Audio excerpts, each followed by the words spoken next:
Bonjour à toutes et à tous. Aujourd'hui, nous continuons notre coach du jour tiré du livre Courage. L'essentiel du repentir, le chemin du retour vers Dieu, consiste à éveiller le bien qui est enfoui en nous. D'où l'importance de ne considérer que les aspects positifs d'une personne. C'est le meilleur moyen pour lui permettre de corriger ses erreurs. On raconte l'anecdote suivante.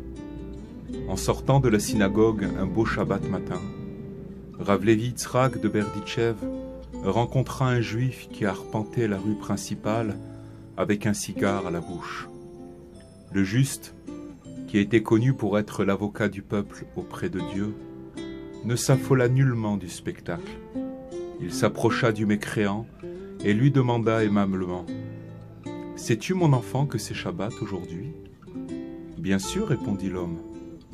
Mais alors, peut-être ignores-tu qu'il est interdit d'allumer du feu ? Je le sais tout aussi bien. Alors levant ses yeux au ciel, le saint homme s'exclama « Maître de l'univers, regarde comme le pire de tes enfants refuse de dire un mensonge. » Il y a une grande leçon à tirer de cette anecdote. La recherche du point positif en toutes circonstances.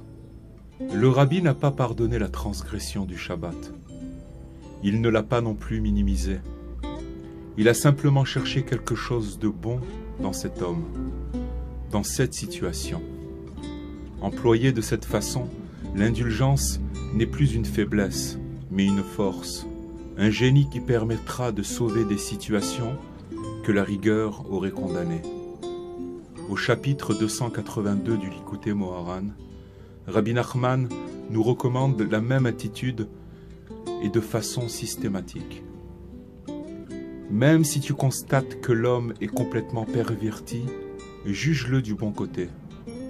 Cherche en lui quelques points valables, une mitzvah ou une bonne action. Il n'est pas possible que de toute sa vie, il n'ait pas accompli au moins une action valable.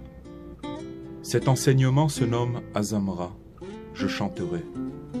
On explique plus loin qu'avec tous les bons points que l'on a pu recueillir, on composera une mélodie qui nous permettra de chanter, d'être gai. En jugeant les gens avec indulgence, on leur permettra de tout réparer. Le juste n'est autre qu'un berger fidèle qui juge le monde avec tant de clémence qu'il attire tous les cœurs vers le bien. Il est comme ce maître d'école idéal qui poserait sur ses élèves un regard si confiant que les petits galoperaient à chaque instant chez lui. N'entendant perdre aucune occasion d'être en sa présence, voici qui les aurait rapprochés des livres avec le seul pouvoir de l'espoir et du chant. Je vous souhaite une excellente journée, bénédiction et réussite, et merci pour votre écoute.